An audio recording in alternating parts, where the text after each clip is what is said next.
Hi guys, Liliana here, and today I want to talk about relationship dynamics between INFJs and ENTJs, potential troubles of this relationship, and how you can actually improve them. For me personally, this is a very interesting topic and a very interesting type because they have intuition as their second function, so they create something that we accept, being dominant people. And I would say they're probably the most challenging and the relationship where I learned the most in my life so far was definitely a relationship with ENTJ. From the age of 9 to maybe 14, 15, she was my piano teacher. And also I have had some very interesting dynamics. Not only me, but generally I think that we generally have very interesting dynamics and we can benefit from each other. Friendship-wise, romantic relationship-wise. So I think it's very important actually to talk about this topic, and it's very important to understand them and to understand what we can kind of give them and what can they give them so that we make the relationship the most beneficial possible. I think that I will begin with explaining the anatomy of their psychology, or to say their cognitive functions. So ENTJs have TE, they have actual thinking as their first function.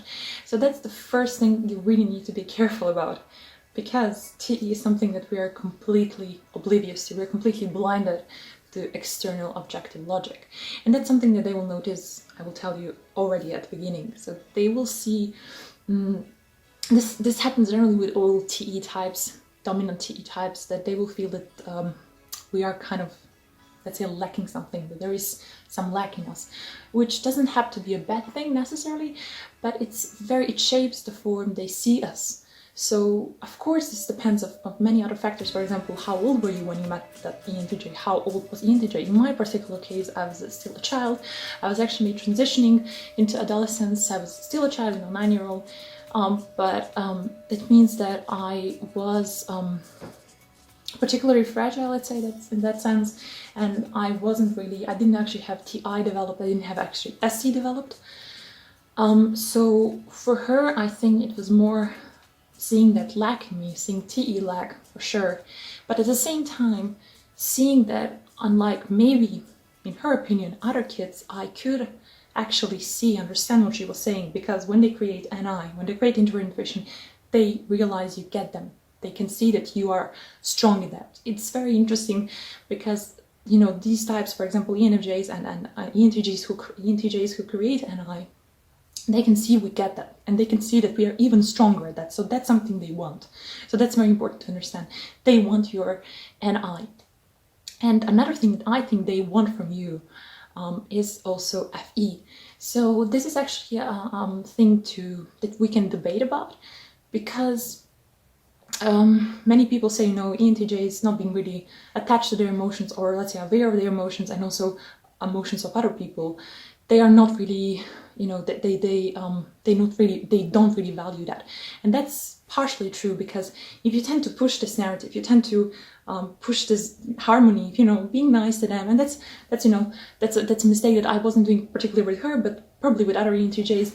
I would try to be nice and do everything to preserve the harmony, but at some point I could see that not only they don't value that, but they also feel uncomfortable with that. So in the best possible scenario, they will just walk away. They will just go and think you're probably being phony, or you're not being authentic, and you're pushing this too much. So in my personal opinion, you just shouldn't do it. But there is another thing that's very important to understand, is that so they have TE as a first function, they have NI, we explained it already, but they also have SE as their third function and FI as their inferior function. So generally your inferior function or your fourth function means that that's something you're very sensitive to. For us, for example, we are very sensitive to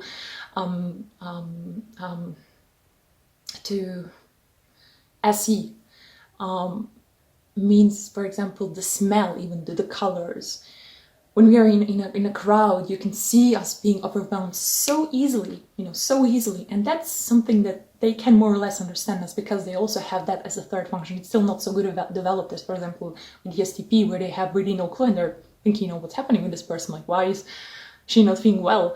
But they can kind of understand us. So that's more like kind of a ground point, like a common point where we can actually connect even stronger and deeper. But the thing is that being FI inferior makes them feel almost 90% of the time as bad people. I'm telling you, like, they're walking around thinking that they're bad persons. And because INFJs, like, I was a child, right? But I could still feel that something that's very sensitive to her. And we usually can pick that up very easily. We'll never attack them on that. First of all, we want harmony too, and second of all, we don't want to hurt them. So we will kind of treat them, we will kind of protect them in that way. So we will always give them feedback of that they are good people, and that's something that's very important for them because that's a direct benefit for them. Let's say what they are doing for us in return is they're protecting us in a more like territorial way, more like SE way, because having SI as a SE, as a third function means they want to give you a good experience. So as sensing is about experience. So if you have that as your hidden agenda as a third function, you want to give people a good experience. So that's something that they will do for us, and like for other people. I could see that she was sometimes just like this big child giving candies, you know, to other people because she wanted not harmony in the same way, but you can almost say, like, you know, she wanted to be generous. She wanted people to feel good, not because she values harmony, but because she wanted to feel as a good person. So and that's not even selfish, you know. That's just the way they are. That's just the way they function. So keep that in mind in that way. I think that a very nice representation, for example, of dynamic of these two is from the movie The Devil Wears Prada, from Miranda and Anne Hathaway. I think her name was Andy.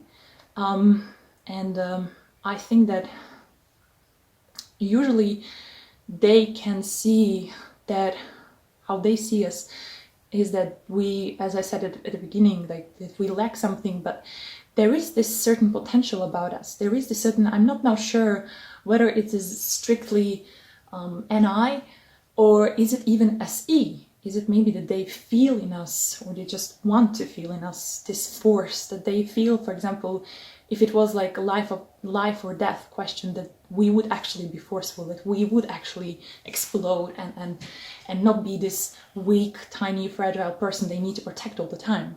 So I think that in the moment where they feel this potential in us, let's say, potential to be, and that's usually what they do with people there, and not only with people, but, you know, with jobs, for example, in general, they are this CEO type of personality. They tend to be very successful business people because they can see potential in people with their NI, and because they have TE as a dominant function, they know actually how systems work. They know how society works.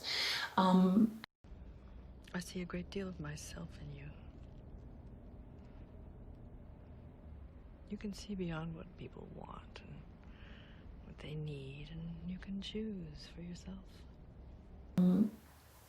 And they can kind of manipulate that to their benefit.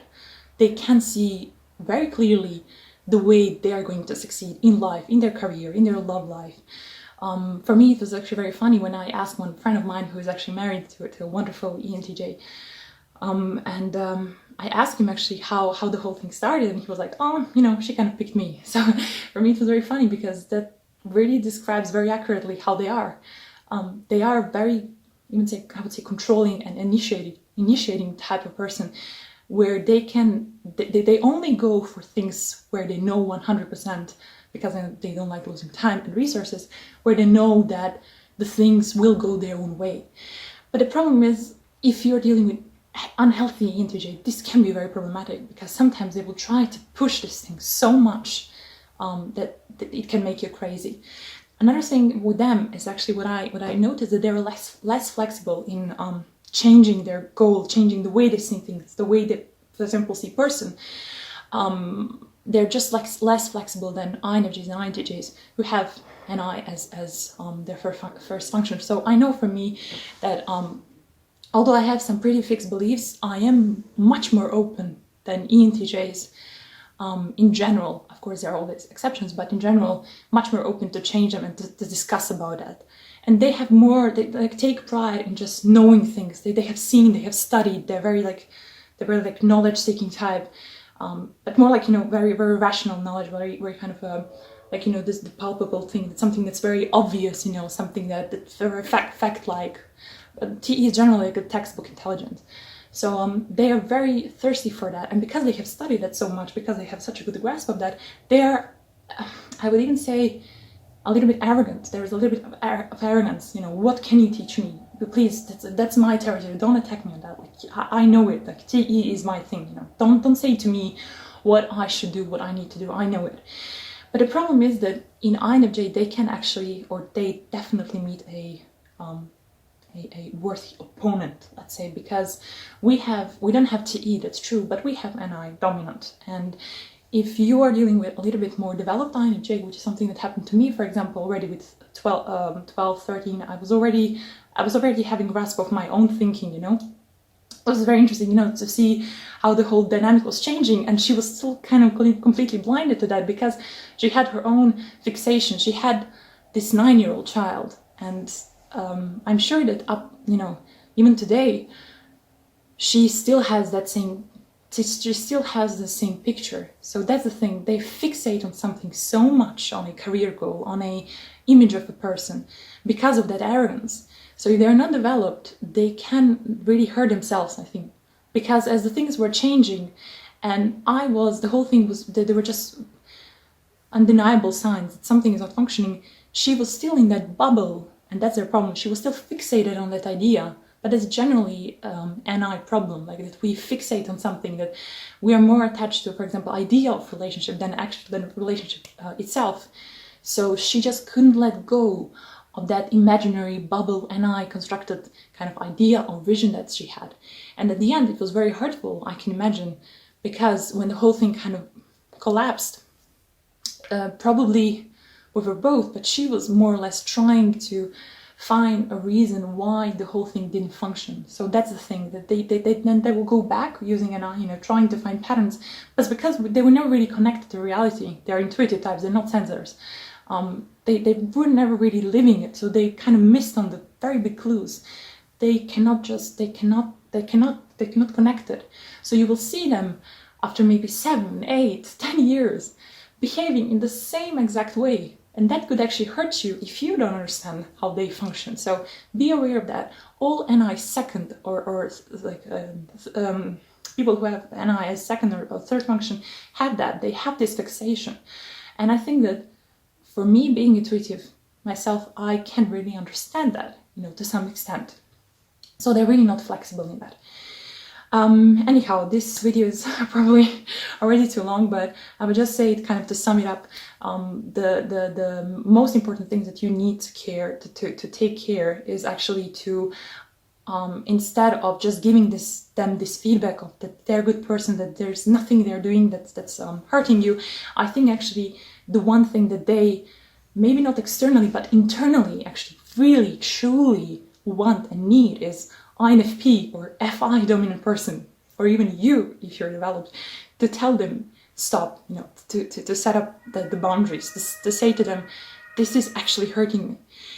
And probably they will get offended, probably, but it's something that they need to grow, because they don't have awareness. So they will be, at the end, I think, in the long run, grateful to you. They will be grateful because you show them something that they don't have. Just as they are supervising you with their TE, they're saying to you, okay, this is what people think, this is what people want us to do, this is how we will make this success and make this career and be the best, I don't know, make you a best student, or I don't know. Just as they make you grow, they make you discover this force you have, how forceful you are, how successful you can be. They can actually help you to see how great you can be, your own potential, when we don't see our potential. So that's, I think, amazing thing, something that makes them a great leaders.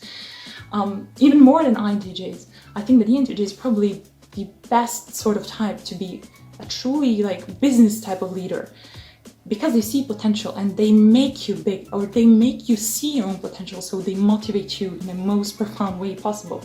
But you need to be aware that in order to make them grow even more, is to show them boundaries, is to show them when they hurt you, when they cross it, because you're also sensitive, you have your feelings, maybe not so much as INFP or some ISFP, someone who has FI as first or second function, but you still have them, you are still sensitive and you can still get hurt. So don't wait things to escalate so much that you need to door slam, because that's how you are actually really going to hurt them, you're really going to scar them. So, and of course you will suffer too. So I think that would be my first and most important thing that we need to take in these types of relationships with generally more, let's say, rational people, to really show them where our boundaries are, to really show them, because if we don't do it, you know, it will come up to the surface. You cannot just pretend it.